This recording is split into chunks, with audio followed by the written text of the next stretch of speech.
My 6-year-old niece called me one stormy night, her tiny voice shaking. "Uncle, I'm alone. I'm starving. Please help." My heart dropped. I rushed straight to my parents' house, where she was supposed to be safe under their care. But what I found when I opened that door made my blood boil.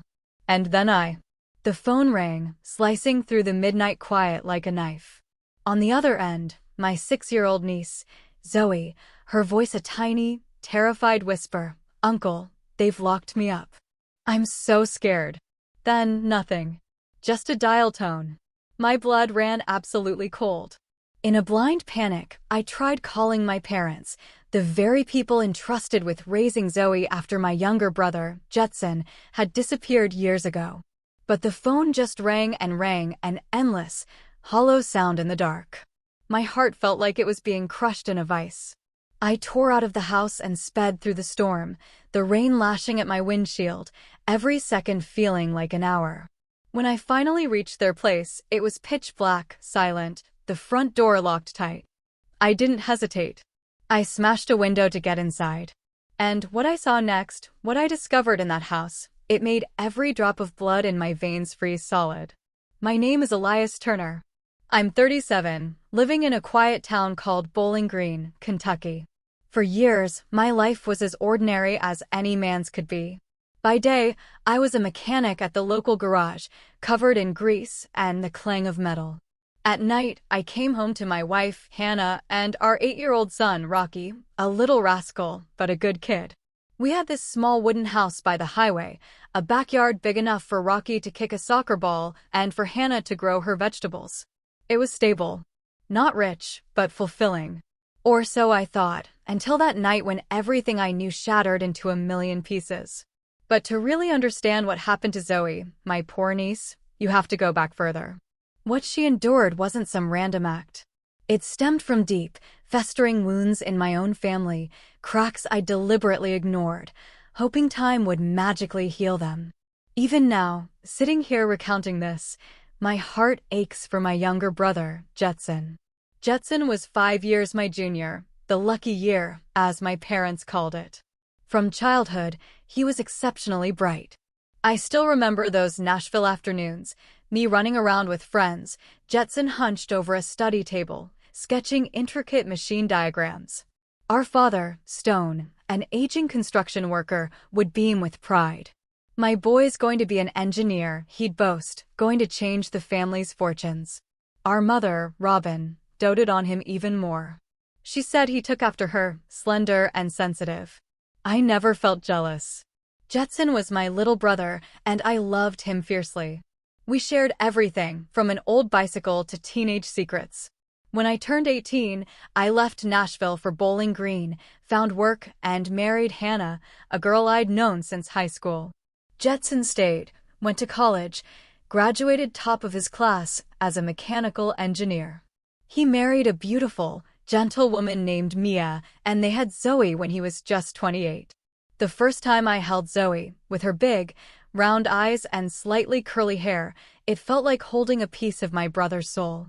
Her smile could melt anyone's heart. Life, for them, seemed perfect. Jetson had a high-paying job at a big engineering firm, a spacious house. We'd meet a few times a year, Thanksgiving, Christmas. I'd joke, "You're rich now, don't forget your poor older brother." He'd laugh, clap me on the shoulder, "Elias, I'll take care of the whole family. Wait till I buy a bigger house, I'll invite you all over." Those were beautiful, hopeful moments. Then disaster struck, swift and brutal. It was an autumn evening, Jetson was 30. Mia was driving Zoe home after a shopping trip when a drunk driver crashed head-on into their car. Mia died instantly. Zoe, miraculously, survived with only minor injuries. But Jetson, he completely fell apart. I got the call from the hospital and drove like a madman from Bowling Green to Nashville. Jetson sat by Zoe's bedside, his face ghostly pale, eyes red and swollen. "Mia, she's gone," he whispered, his voice shattering. I hugged him, trying to hold back my own tears, but my heart was ripped open. Mia was his world. From that day, Jetson changed. He tried to be strong at first, kept working, tried to raise Zoe with help from our parents. But the pain was too much. He started drinking, a glass to forget, then entire bottles. He quit his job, holed up in the house, forgot to eat. I called every week, desperate to reason with him. Jetson, you have to live for Zoe. She needs her dad.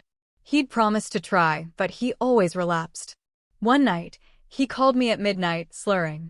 Elias, I can't take it anymore. Why did life take Mia? I listened, comforted him, but a crushing helplessness overwhelmed me. My own life in Bowling Green, my job, my family, kept me tethered. Things spiraled. Jetson started abusing sedatives, pills for his depression. He took too many, his mind clouded.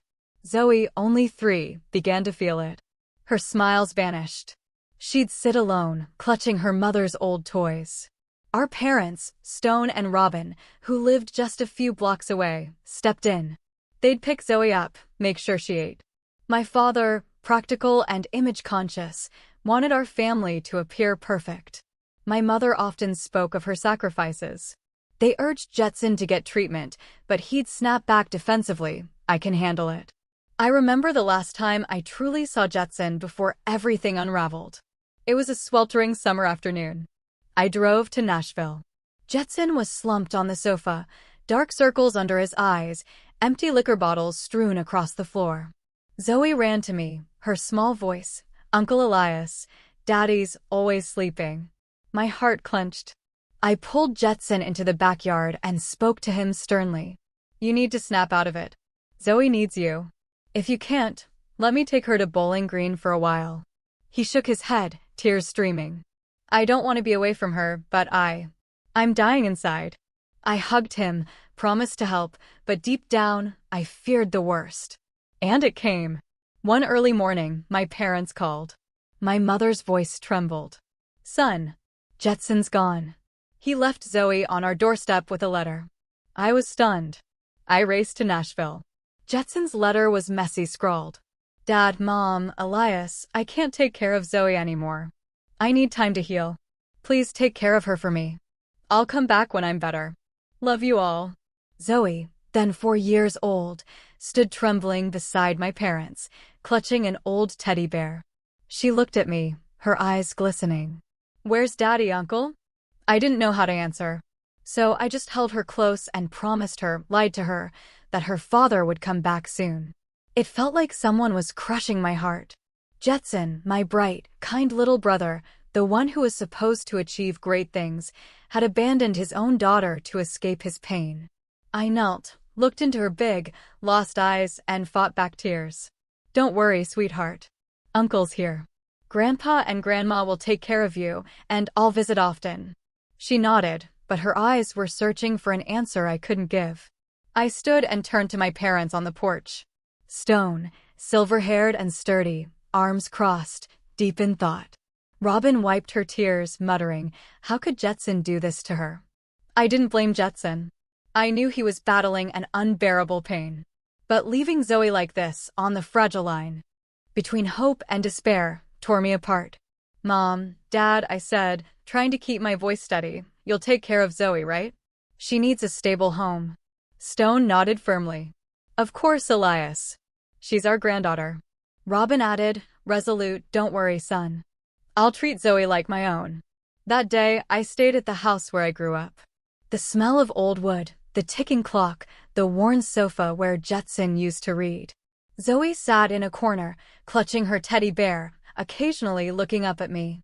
I told her stories about her dad and me, promised to bring Rocky over often. She offered a faint smile, but it couldn't hide the sadness in her eyes. My parents quickly handled the legal paperwork, becoming Zoe's official guardians. They received a monthly foster care stipend, about $500. Not much, but enough for clothes, food, school supplies. Stone held the documents and said to me, "This is our family's responsibility, Elias. We'll do it well." I nodded, a wave of relief washing over me. They were my parents, Zoe's grandparents. I trusted them. At first, everything seemed fine. I returned to Bowling Green. In those early days, I called weekly. Robin would say, "Zoe's doing great, Elias." I bought her new dresses, baked cookies. Stone would boast, "Took her to the park last weekend." She loved it. It warmed my heart. Zoe was cared for, loved. That's all I wanted. Hannah reassured me, "Honey, your parents will do a good job. Zoe will be fine." Rocky was excited, eager to visit his cousin. I promised him we'd go soon. In the first few months, I visited whenever I could, though not as often as I'd have liked. The drive was over an hour and the garage was hectic. Hannah had her hospital shifts and Rocky had soccer. Life pulled me along, but every time I thought of Zoe, guilt gnawed at me. I need to visit her more often, I told myself. But weeks stretched into more weeks, and I settled for phone calls, listening to Robin's cheerful updates. "Zoe's doing great, Elias. She's learning to draw." On rare occasions, I'd take Rocky to visit. She'd light up, hugging him, and they'd play in the yard. Watching them, I felt a sense of relief. Zoe still had her smile, still held on to some childish innocence. But I didn't realize that beneath the calm surface, insidious cracks were starting to form. About a year later, things began to shift. Zoe wasn't as vibrant. During one visit, I saw she was thinner, her cheeks hollow, her skin pale. She sat in a corner, clutching her teddy bear, barely speaking. "Zoe, what did you eat today?" I asked. She hesitated, "Bread and cheese." I turned to Robin, trying to stay calm. "Mom, Zoe looks too thin. Are you feeding her enough?" She laughed it off, waving her hand. "Kids, Elias, she's picky, but I'm working on it." Stone chimed in, "Don't worry, we're taking good care of her." But Zoe's eyes unsettled me. They no longer sparkled. They were distant, searching for something far away. I tried to convince myself my parents were doing their best, that they loved her. But a bad feeling kept creeping in. I started noticing small details. Their house had new things, a big screen TV, a few new handbags for Mom. Dad bragged about dining out with friends. Where was the $500 monthly stipend going? Was it actually for Zoe? One time I suggested, "Mom, Dad, let Zoe come to Bowling Green for a week. Rocky would love that, and Hannah too." Mom immediately refused. "No, Zoe's not feeling well. She's used to us." Dad added gruffly, "You and Hannah are so busy. How could you manage?" I argued, "We'll take care of her. She needs a change of environment." Robin brushed it off. "She's attached to me, Elias. Don't worry." I was frustrated but didn't want to fight. They were my parents, after all. I told myself to trust them. But the guilt for Zoe wouldn't let me go. Every night, lying next to Hannah, I'd ask, "Hannah, do you think Zoe's okay?" Always optimistic, Hannah squeezed my hand. "Honey, your parents are adults. They know how to care for a child. Zoe will be fine." But I couldn't shake the feeling I was failing her. I called more often, but my parents always said everything was fine. "Zoe just ate a big meal," Robin would say. "She's playing in the yard," Stone would add. I wanted to believe them, but my heart felt heavy. Meanwhile, Jetson remained missing. I hired a private investigator, spending thousands, but found no leads. He had vanished. I lay awake at night, wondering where he was, if he was okay. Zoe sometimes asked, "Uncle Elias, why is Daddy taking so long?" I'd hug her and lie. "He's just gone away for a bit, but he'll be back soon." But I didn't know when or if. Time passed. Zoe turned 5, then 6. Each visit, she looked thinner, quieter. Once, she sat in a corner, clutching her teddy bear, whispering, "Uncle, I want to live with you." I smiled, ruffled her hair. "I'll take you home soon, Zoe. Just wait for me." But when I brought it up with my parents, they refused. "She's too weak, Elias. Let us take care of her." I grew suspicious. My parents, always practical and concerned with appearances, didn't want anyone to know Jetson had abandoned his daughter, or to think they weren't caring for their granddaughter properly. But their true love for Zoe? I was no longer certain. My visits became less frequent, not because I didn't want to see her, but because life in Bowling Green was overwhelming. The garage was busy, Hannah worked night shifts, and Rocky started 4th grade. I told myself, as long as Mom and Dad are taking care of Zoe, I don't need to worry. I desperately wanted to believe it, but the bad feeling grew stronger, like a shadow looming. I didn't know that the cracks in my family were deepening, that my parents, whom I trusted, were growing indifferent to Zoe. The stipend I thought was for her care was being misused. And Zoe, that poor little girl, was quietly suffering in the home that was supposed to be her haven.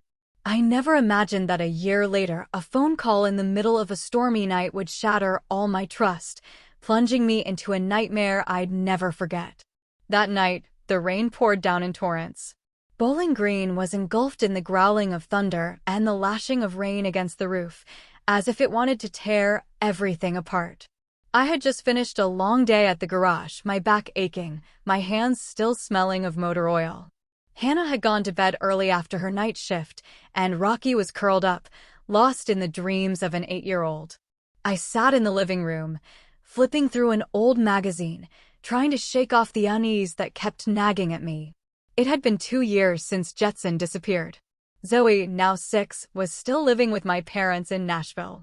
I'd called them a few days ago, and Robin had said, "Zoe's doing fine, Elias. She just ate a big meal." But her voice had sounded rushed, like she wanted to end the call quickly. I'd brushed it off, telling myself I was overthinking. Then the phone rang. The sharp, jarring sound sliced through the night. I startled, glancing at the clock. Nearly midnight. Who would call at this hour? It was an unfamiliar number, but the area code was Nashville. My heart pounded as I picked up. "Hello," I whispered, not wanting to wake Hannah. On the other end, a trembling, tiny voice, as if from another world, "Uncle Elias. I'm locked up. I'm so hungry. I'm scared." It was Zoe. Her voice was frail, halting, as if she were holding back sobs. I froze, my hand gripping the phone. "Zoe, where are you?"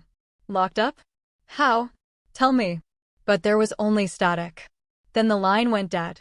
I called back, the ring echoing uselessly. No one answered. Panic surged like a tidal wave, drowning all reason. I rushed into the bedroom, shaking Hannah awake. "Hannah," Zoe called. "She said she's locked up. She's scared. I'm going to Nashville now." Hannah sat up, eyes still heavy with sleep. "What? What's wrong with Zoe?" "Calm down, call your parents first." My hands shook so violently I nearly dropped the phone as I dialed my parents' number. It rang and rang. No answer. I tried again. This time, Robin's mobile. Still nothing. My heart felt like it was being crushed. Zoe was in danger. I could feel it, as real as the biting cold of the rain outside. "Hannah, I'm going. Stay here with Rocky. I'll call you," I shouted, grabbing my jacket and keys, not waiting for her response. The rain lashed the windshield like blades. The wipers worked at full speed, but barely cleared the view. The highway from Bowling Green to Nashville, usually just over an hour, felt endless now. I floored the gas pedal, the tires screeching on the slick road.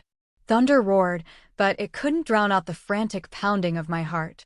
Locked up, hungry, scared. Those words swirled in my head, drilling into my chest. Where were my parents? How could they let Zoe call me like that, her voice so terrified?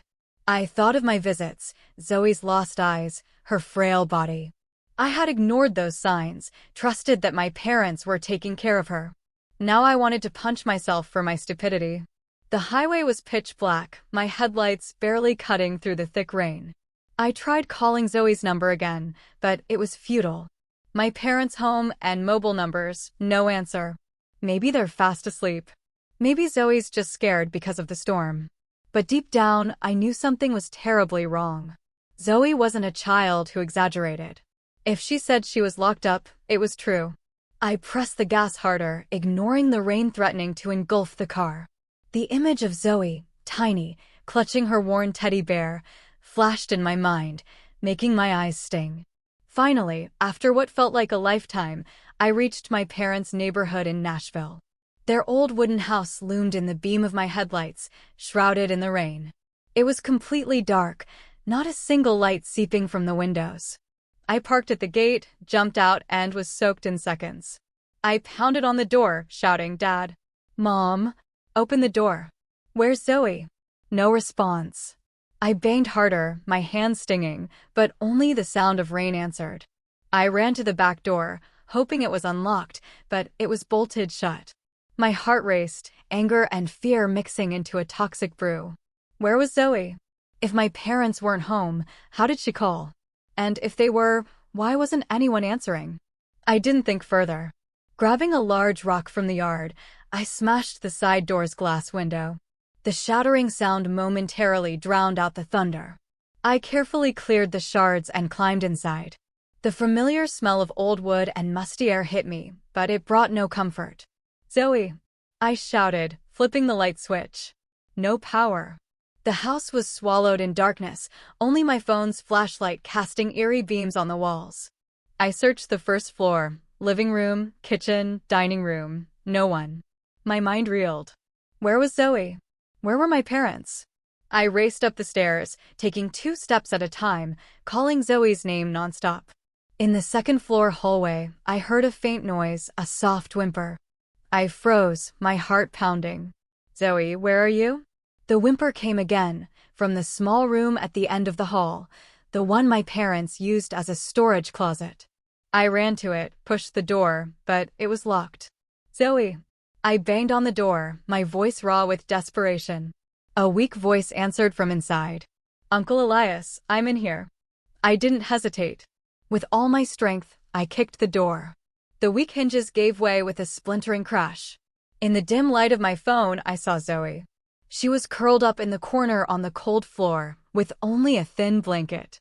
She was pale, her cheeks sunken, her eyes hollow, her small hands clutching her teddy bear as if it were the only thing anchoring her to the world. "You finally came to get me," Zoe whispered, her voice so faint I had to kneel to hear her. I scooped her up, her body frighteningly light, as if she had no strength left. "You're okay now, Zoe." "Uncle's here," I said, but my voice broke. She trembled in my arms, ice cold. I looked around the room. No bed, no food, just a few crumbs of dry bread scattered on the floor. An old phone lay in the corner, probably borrowed from a school friend. Zoe must have used it to call me. Rage surged through me, but I suppressed it. Now wasn't the time. I carried Zoe downstairs, wrapping her in my jacket to shield her from the rain. "Uncle's taking you to the hospital." "Okay." Zoe nodded weakly, her head resting on my shoulder. I rushed to the car, placed Zoe in the back seat, and draped a blanket from the trunk over her.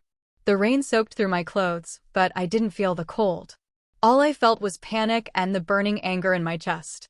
I drove to the nearest hospital in Nashville, calling Hannah on the way. "Hannah, I found Zoe. She's not okay. I'm taking her to the hospital." Hannah gasped, "Oh my God, what's wrong with Zoe? Where are your parents?" I gritted my teeth. "I don't know. They're not home." At the hospital, I carried Zoe into the emergency room. Nurses rushed over, placed her on a stretcher, and wheeled her inside. I stood outside, drenched, staring through the glass door. Zoe lay there, small and frail, surrounded by doctors. A nurse approached me. "Are you the child's relative?" I nodded.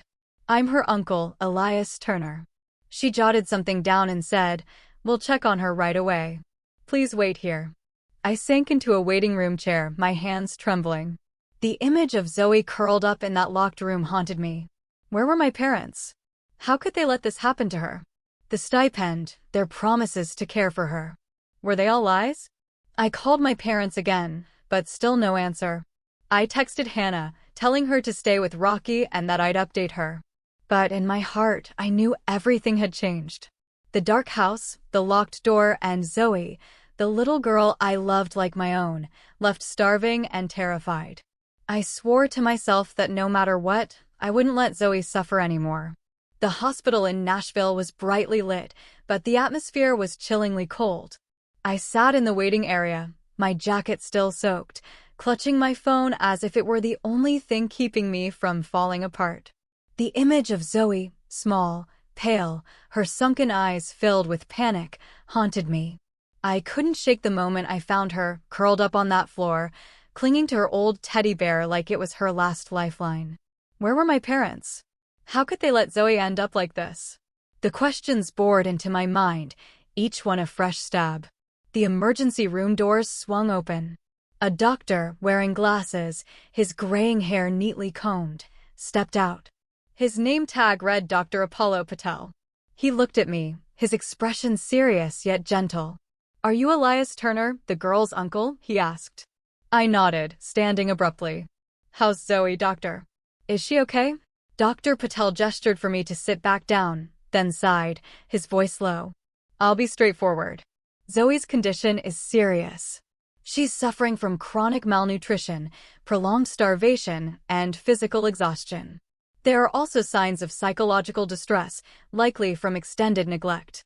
We're administering fluids and nutrients, but she needs close monitoring. His words hit me like a physical punch to the chest. Chronic malnutrition, prolonged starvation, psychological distress. I shook my head, struggling to process each word. How? How could this happen? I stammered. She lives with her grandparents. They get a stipend to care for her. How could she be starving? Dr. Patel looked at me with sympathy. I don't know your family circumstances, but this didn't happen overnight. Zoe has been malnourished for a long time, possibly months, even a year. She's severely underweight, deficient in vitamins, and her mental state is unstable. Do you know anything about her situation before you brought her here? I sank back into the chair, my mind reeling. Memories flashed like a fast-forwarding film. Zoe's gaunt frame, her hollow cheeks, her lost eyes every time I visited. The times she whispered, I want to live with you, uncle. And I'd just smile, pat her head, thinking she only missed me. The times Robin said, Zoe's picky. Or Stone insisted, she's fine. Why are you worrying? I had seen the signs, but I chose to trust my parents, to believe they loved their granddaughter. Now the doctor's words tore through the facade of lies I'd built for myself. I had failed Zoe. I had let her suffer in silence. Doctor, I whispered, my voice choking, will she be okay? She's everything to me. Dr. Patel placed a hand on my shoulder. We'll do our best. Zoe's young. Her body can recover, but she needs proper care, both physically and mentally. You should contact Child Protective Services. This situation, it shows signs of serious neglect. I nodded, but my mind was blank. Neglect. The word echoed in me, sharp as a blade. I looked back through the glass door of the emergency room. Zoe lay there, eyes closed, and 4-line in her arm. She looked so small, so fragile, like a bird with broken wings. I wondered what Zoe had endured in that house. The days and months of being neglected, locked in a dark room, hungry and afraid. And my parents, Stone and Robin, the people I trusted. What had they done with the stipend meant for her? I remembered Robin's new handbags, the big screen TV, Stone bragging about dinners with friends. The $500 monthly stipend was supposed to buy food, clothes, school supplies for Zoe. Now I realized the bitter truth. They had spent it on themselves. I clenched my fists, my nails digging into my palms. Rage surged, but I suppressed it. Zoe needed me to stay calm. I pulled out my phone and texted Hannah. Zoe's malnourished. It's bad. I'm at the hospital. She'll be okay. Hannah replied instantly. My God, Elias, how did it come to this? I'll come see her tomorrow. Before I could respond, my phone buzzed. It was Robin's number. My heart tightened, but I answered, my voice icy. Mom, why are you calling so late? Robin's voice came through, rushed, but hesitant. Elias, where are you? Have you seen Zoe? Your dad and I went to a friend's party, and when we got back, she was gone. The side windows broken too. I was stunned. A party? They left Zoe alone in a locked house to go to a party? It was unthinkable. I wanted to scream, to drive back to their house and confront them, demand the whole truth. But I held back, pretending ignorance. What do you mean Zoe's missing? You left her home alone. I emphasized each word, struggling to keep my voice steady, though anger boiled inside me. Robin fumbled. Well, we thought Zoe was asleep, and we were only gone for a bit. When we got back, she wasn't there. Have you seen her? We saw your missed calls. Did you take her? I heard Stone in the background, gruff. Tell Elias not to make a big deal out of this. I clenched my jaw, seeing their blatant deceit. They weren't worried about Zoe's disappearance. They didn't know she was lying in a hospital, too weak to sit up. They just wanted to cover it up, to save face with the neighbors. Mom, I said, my voice trembling with suppressed fury, how could you leave Zoe alone? She's 6 years old. You knew she was frail. Why weren't you home taking care of her? Robin faltered, her voice rising. Elias, you're talking like we abused her or something. We just stepped out for a bit. Zoe's well-behaved. You know that she can sleep on her own. Stone cut in, his tone sharp. You dare blame us? You're too busy to care for her, so don't lecture us. I was speechless. Not a word of apology. Not a hint of concern. Only blame and wounded pride. I wanted to scream into the phone, to tell them Zoe was fighting for her life because of their neglect. But I stopped myself. If I spoke now, they'd find ways to dodge, to fake concern. I had to protect Zoe first. Fine, I said, my voice cold as ice. I'll look for Zoe. You two should look for her too. If you find her, call me immediately. I hung up before they could respond. Standing in the hospital hallway, I felt like the world had collapsed. My parents, the people who raised me, whom I trusted, had betrayed Zoe. Betrayed Jetson. They hadn't just neglected her. They'd used her stipend to live comfortably while she starved and trembled in a locked room. I looked back at Zoe through the glass. A nurse was checking her monitor, her eyes full of pity. Zoe, I won't let you suffer anymore. But I knew that to keep that promise, I'd have to face the horrifying truth about my family head-on. My parents weren't just indifferent. They had abandoned Zoe, leaving her to live in hunger and loneliness. I had to act, not just for Zoe, but for my own conscience. I called Hannah, my voice shaking. Hannah, they left Zoe alone to go to a party. I'm calling the police. She can't stay with them anymore. Hannah sobbed over the phone. Elias, how could they do that? Whatever you do, bring Zoe to us, okay? I nodded, though she couldn't see. I will. I promise. I hung up and looked at Zoe again. She lay there, frail but alive. That was my only glimmer of hope now. I knew the road ahead would be rough. My parents wouldn't let go easily. They'd blame me, fight to save face. But I was resolute. Zoe would never return to that house. Never. Sitting in the hospital hallway, I felt like I was standing in the middle of an endless storm. The steady hum of the machines in the emergency room was a constant reminder that Zoe was still fighting, but I knew the real battle was only just beginning. I took out my phone, took a deep breath, and called the Nashville police. An officer's voice answered, Nashville Police Department. How can I assist you? I tried to keep my voice calm, though my heart was pounding. I want to report an incident. My niece, Zoe Turner, 6 years old, was left alone at her grandparents' house. I went to check. The house was locked, no one was there, and she was missing. I paused, choosing my words carefully.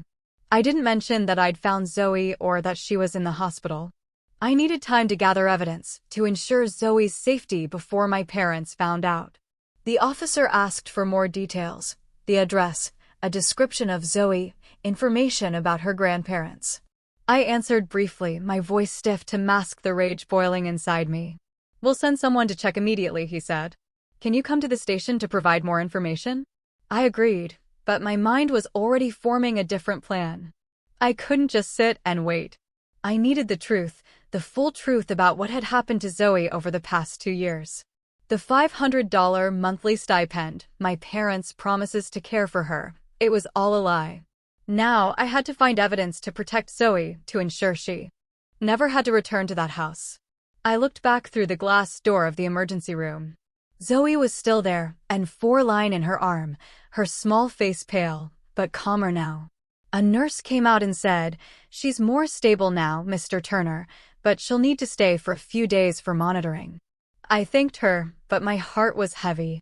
I needed to act quickly before my parents realized Zoe was here.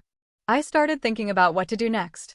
Check their bank accounts, find out how the stipend had been spent. I drove back to my parents' house. The rain had stopped, but the sky remained dark and overcast. The house was still pitch black, no lights on. My parents were probably out looking for Zoe, or at least pretending to. I entered through the broken window I'd smashed earlier.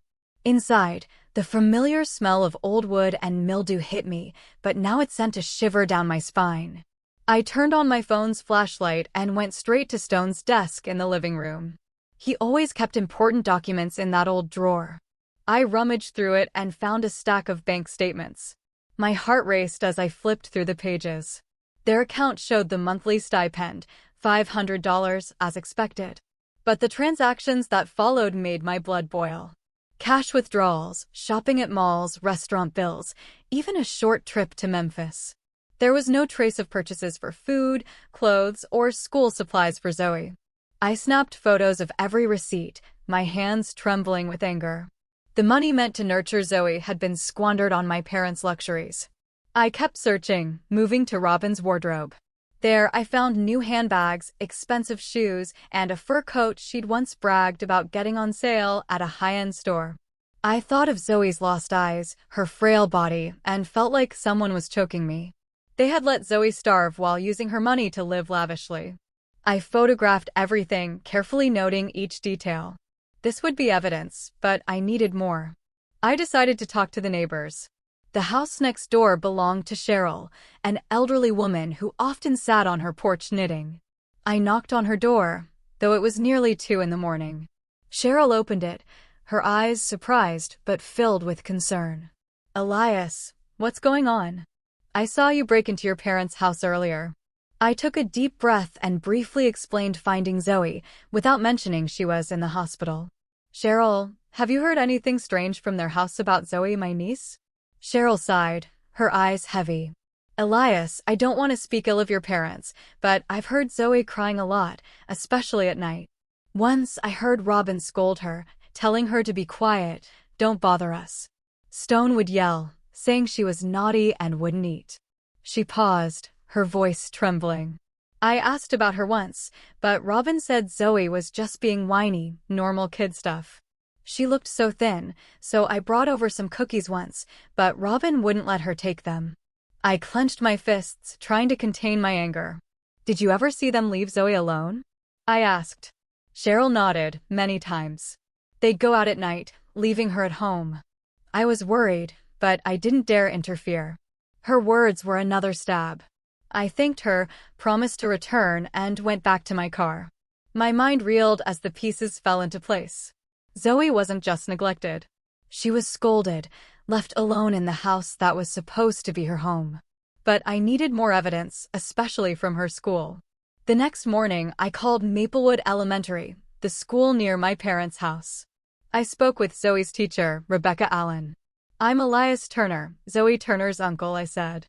"I'd like to know about her school performance." Allen hesitated.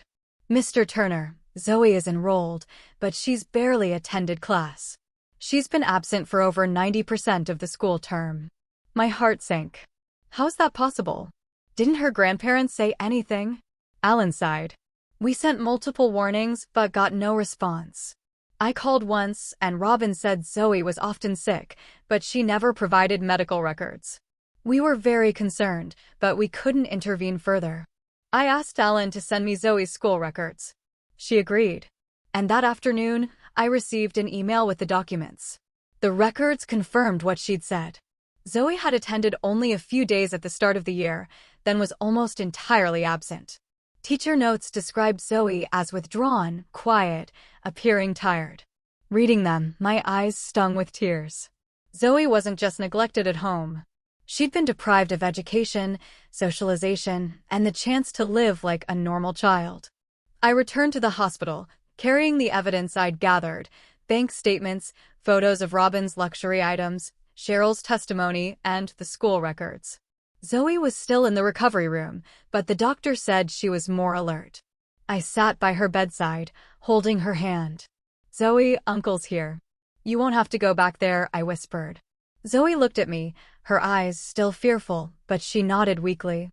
"Uncle, I don't want to stay with Grandma and Grandpa anymore," she said, her voice faint as a breeze. I hugged her, vowing to myself that I'd do everything to bring her to my family. I knew what came next. I needed a lawyer, and I had to file a case to gain custody of Zoe. My parents wouldn't give up easily.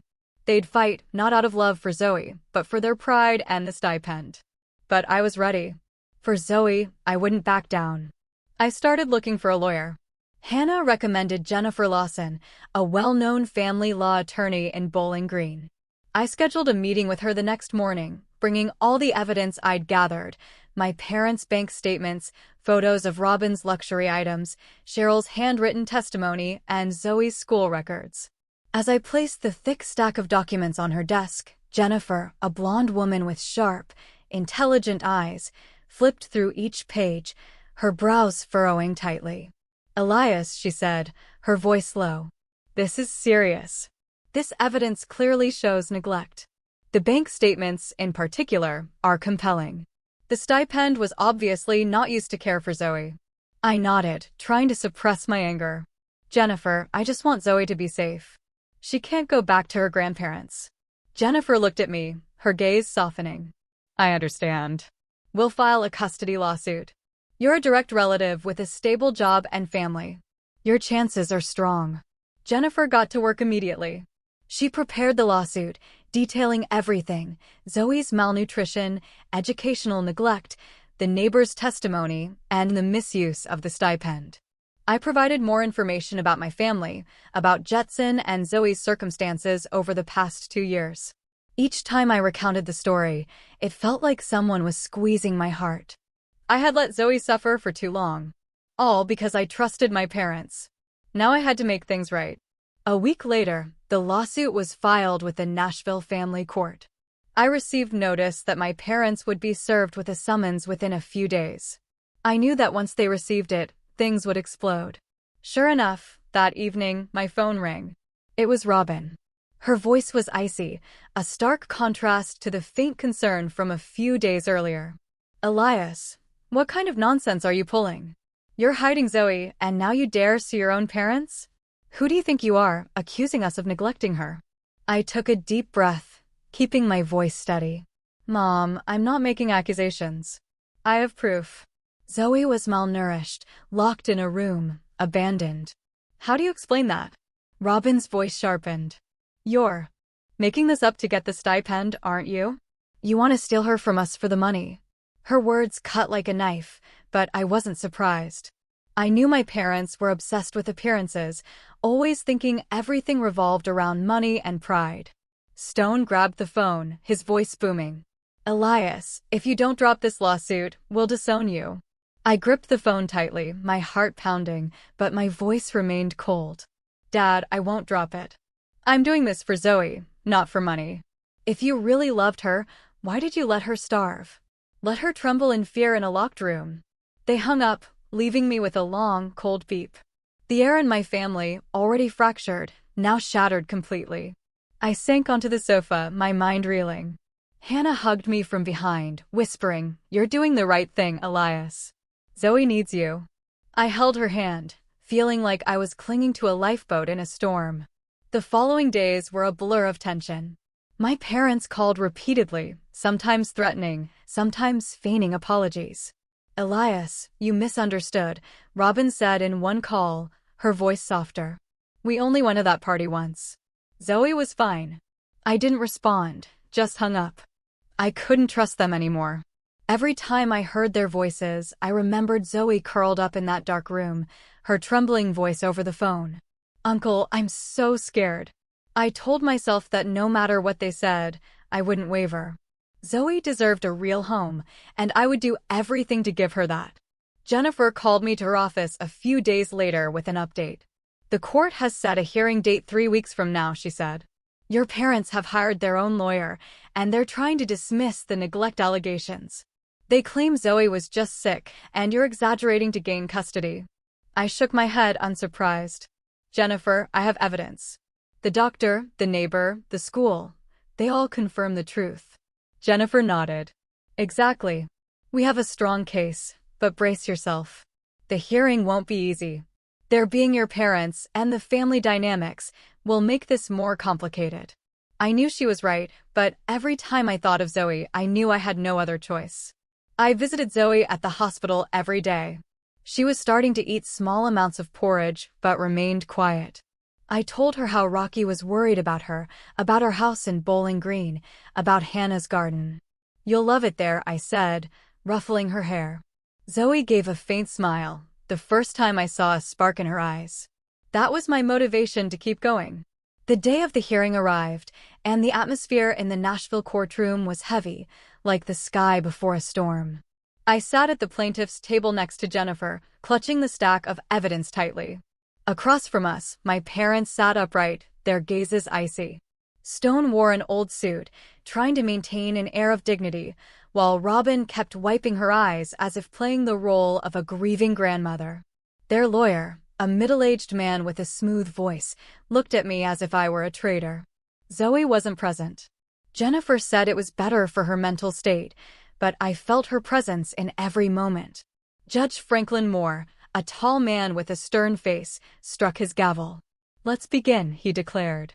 Jennifer stood up and presented the case: Zoe's malnutrition, educational neglect, the misuse of the stipend, and the neighbor's testimony.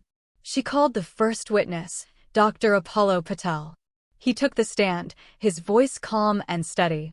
Zoe Turner suffered from chronic malnutrition, prolonged starvation, and shows signs of psychological distress due to extended neglect.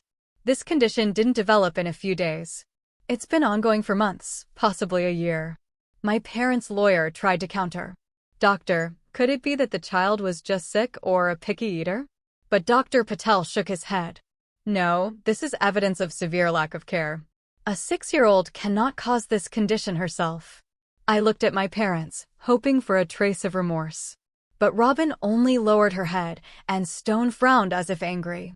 The next witness was Cheryl, the neighbor. She took the stand, her voice trembling. "I heard Zoe crying many times, especially at night. Mr. and Mrs. Turner often left her alone, going out until late. I once brought food over, but Robin wouldn't let Zoe take it." Their lawyer tried to twist her words. "You only heard crying. Kids can be whiny, right?" But Cheryl stood firm. "No, it wasn't whining. Zoe was scared, and I was worried for her." Rebecca Allen, Zoe's teacher, was next. She presented the school records, showing that Zoe had been absent for over 90% of the school term. "We sent warnings, but received no response from Mr. and Mrs. Turner," she said. Zoe was barely attending school. Judge Moore took notes, his expression growing more serious. Jennifer presented the receipts, highlighting my parents' extravagant spending: handbags, dinners, a trip to Memphis. The $500 monthly stipend was meant to care for Zoe. But there's no evidence it was used for that purpose, she argued. My parents' lawyer countered, claiming they had cared for Zoe and that I was stealing her for the stipend money. Jennifer fired back sharply. "Mr. Turner has a stable job and family. He doesn't need the stipend. He just wants his niece to be safe." It was my turn to take the stand. I looked directly at the judge, my voice trembling but resolute. "Your Honor, I'm not doing this for money. I'm doing this for Zoe. She was locked in a room, starved, denied an education. I'm her uncle, and I want her to live in a safe environment where she's loved." I glanced at my parents, hoping they'd lower their heads in shame. But Stone glared at me, and Robin turned away. My parents took the stand next. Robin sobbed, claiming they loved Zoe and that she was just sick. Stone accused me of making up stories to tear the family apart. But the evidence was overwhelming. Judge Moore called for a recess, then returned with his ruling. "Based on the evidence and testimonies," he said, "this court grants custody of Zoe Turner to Elias Turner. Mr. and Mrs. Stone and Robin Turner will be monitored by Child Protective Services, and the foster care stipend will be terminated." The courtroom fell silent. Robin burst into tears, but I knew it wasn't for Zoe. It was for her pride. Stone stood up, pointing at me. "You'll regret this, Elias. You're no longer my son." I looked at him, saying nothing. My heart ached, but I had no regrets. I had chosen Zoe, and it was the right choice. After the hearing, Jennifer patted my shoulder. "You did well, Elias. Zoe will be safe with you." I nodded, but my heart was still heavy. My family was broken, but I had no other choice. I drove back to the hospital where Zoe was waiting. I sat by her bedside, held her hand, and said, "Zoe, you're coming home with Uncle. Everything will be okay." She smiled faintly, hugged me tightly, tears streaming down her face. The feeling of Zoe's small hands clinging to me, weak but full of trust, warmed my heart. I knew that from now on, I wasn't just Zoe's uncle. I would be her second father. A few days later, Zoe was discharged from the hospital. Dr. Apollo Patel gave me detailed instructions. She needs a special diet and regular psychological monitoring. Her mental state is still fragile, but with love and care, she'll recover. I nodded, committing every word to memory. As I carried Zoe to the car, she hugged her old teddy bear, looking out the window with a mix of curiosity and apprehension. "Am I going to meet Aunt Hannah and Rocky soon?" she asked, her voice tiny. I ruffled her hair. "That's right. They're waiting for you at home." The drive from Nashville to Bowling Green was strangely peaceful. I turned on the radio, choosing a cheerful children's song, hoping to help Zoe relax. She gave a faint smile, and I knew I was doing the right thing. When we arrived home, Hannah and Rocky were waiting at the door. Hannah ran out and hugged Zoe tightly. "Welcome home, Zoe." Rocky, with a wide grin, held up a small ball. "Zoe, I'll teach you how to play soccer." Zoe was shy, but her eyes lit up at the warm welcome. I looked at Hannah, feeling her unconditional love for Zoe. "Thank you," I whispered. Hannah squeezed my hand. "We're a family, honey. Zoe is our daughter now." The first few days, Zoe was still scared. At night, she often woke up from nightmares, crying for me or Hannah. One night, I rushed into her room and found her curled up in the corner of the bed, clutching her teddy bear, whispering, "I'm scared. They'll lock me up again." I held her, soothing her. "No one will lock you up anymore, Zoe. Uncle's here. Aunt Hannah's here. Rocky's here. You're safe now." Gradually, Zoe began to trust us. The nightmares became less frequent, but I knew the wounds in her heart would take time to heal. I took Zoe to see a psychologist, Dr. Allison Pierce, a gentle but professional woman. During therapy sessions, Zoe slowly opened up, sharing about her time with my parents. The days she was left hungry, locked in a room, scolded for crying. Each story was like a knife to my heart. "Uncle Elias, I just wanted to make Grandma and Grandpa happy, but I always did something wrong," Zoe said, her eyes welling with tears. Dr. Pierce reassured her. "Zoe, you didn't do anything wrong. You deserve to be loved." I sat outside the room, listening through the door, my heart breaking. But I also felt hope. Zoe was slowly regaining her confidence. At home, we tried to give Zoe a normal life. Hannah cooked nutritious meals, from chicken soup to homemade cookies, to help Zoe gain weight. Rocky became her best friend. He was always protective of her. One day, I saw Rocky holding Zoe's hand, leading her to the backyard to play soccer. "Don't be afraid. I won't let you fall." Zoe laughed loudly, the first time I heard her clear, carefree laugh. Those moments, Hannah singing lullabies, Rocky playing with Zoe, our family gathered around the dinner table, were medicine for both Zoe and me. I enrolled Zoe in Rocky's elementary school, Bowling Green Elementary. On her first day, she held my hand tightly, her eyes anxious. "Uncle, what if the teacher scolds me?" I knelt down, looking into her eyes. "The teacher will love you, Zoe, and Rocky will be there with you."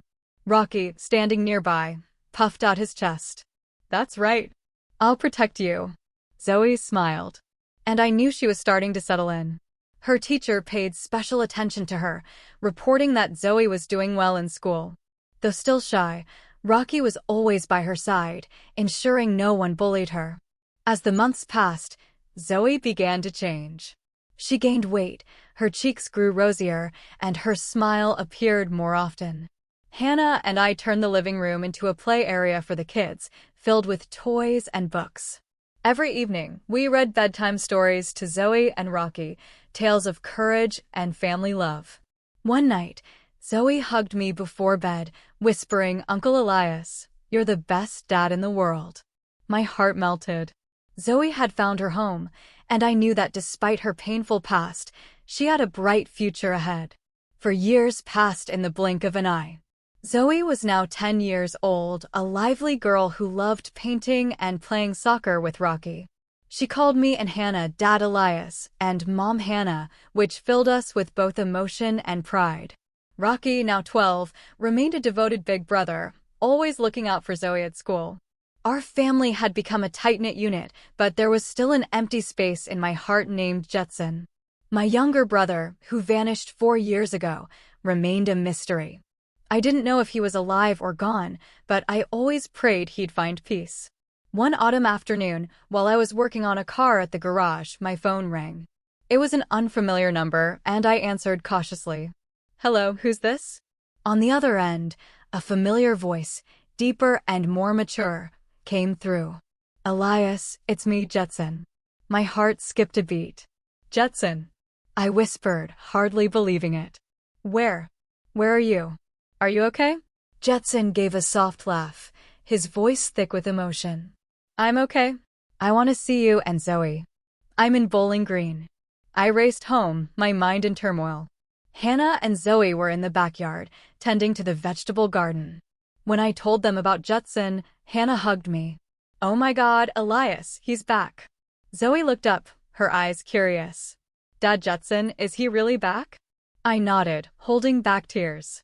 "Yes, Zoe, your dad's back." An hour later, Jetson appeared at our doorstep. He had changed, thinner, with streaks of gray in his hair, but his eyes were bright and full of life. Dressed in a sharp suit, he was no longer the man drowning in alcohol and pills 6 years ago. When Zoe ran to him, Jetson knelt down, enveloping her in a hug, tears streaming down his face. "Zoe, I'm so sorry." "I'm sorry for leaving you," he said, his voice breaking. Zoe clung to him, sobbing. "Dad, I missed you so much." I stood there, watching their reunion, my heart torn between joy and pain. Jetson turned to me, gripping my hand tightly.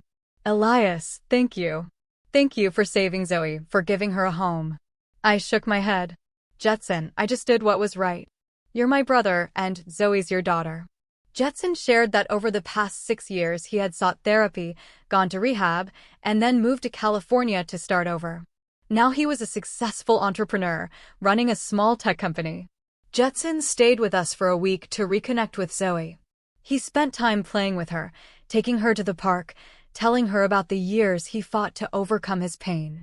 Zoe slowly warmed up to her father, though she still called me Dad Elias. Jetson didn't mind, only smiling. "Elias, you deserve to be Zoe's dad." And Jetson made a surprising declaration. "I'm cutting ties with Mom and Dad. After what they did to Zoe, I can't forgive them." I nodded, understanding his decision. I, too, couldn't forgive what our parents had done to their own granddaughter. The years of Zoe's neglect, hunger, and fear in that locked room had left scars not only on her, but on Jetson and me as well. But now, seeing Zoe smile brightly beside her father, I knew we had overcome the darkness to find light. Our family, once shattered, was now rebuilding from the pieces, with Zoe at the center of our love and hope. One morning, Jetson called me to the backyard. "Elias," he said, his voice low but firm. "I've decided to take Zoe to New York. My company there is doing well, and I want Zoe to have a fresh start, a new home." I looked at him, seeing the maturity and determination in his eyes. Jetson was no longer the lost brother of years past. He had found himself again, and now he wanted to give Zoe the best future possible. I nodded, though my heart felt heavy. "You're right, Jetson. Zoe deserves that. But you have to promise to take good care of her." Jetson gripped my hand, his eyes glistening. "I promise. And I'll bring Zoe back to visit you often. We're family." Zoe ran out, hugging both of us. "I'll call Dad Elias and Mom Hannah every day," she said, her voice clear and bright. I ruffled her hair, holding back tears. "We'll be waiting for your call, Zoe." On the day Jetson and Zoe left, our whole family saw them off at the airport. Zoe hugged Hannah tightly, then jumped up to hug Rocky. "Rocky, I'll miss you so much." Rocky, trying to act tough, had red eyes. "Study hard, Zoe. I'll come visit you in New York." As Jetson and Zoe passed through security, she turned back to wave, her smile radiant like sunshine. I stood there watching, feeling both proud and wistful. Zoe had found safety and love, but I knew I'd miss her every day. A few days later, while cleaning my desk, I found an envelope tucked under a stack of bills. Inside was a check for $1 million, signed by Jetson. A small note accompanied it, written in his neat handwriting from our school days. Elias, this isn't to repay a debt, because I know nothing can repay what you've done for Zoe. This is for you and Hannah to have a better life.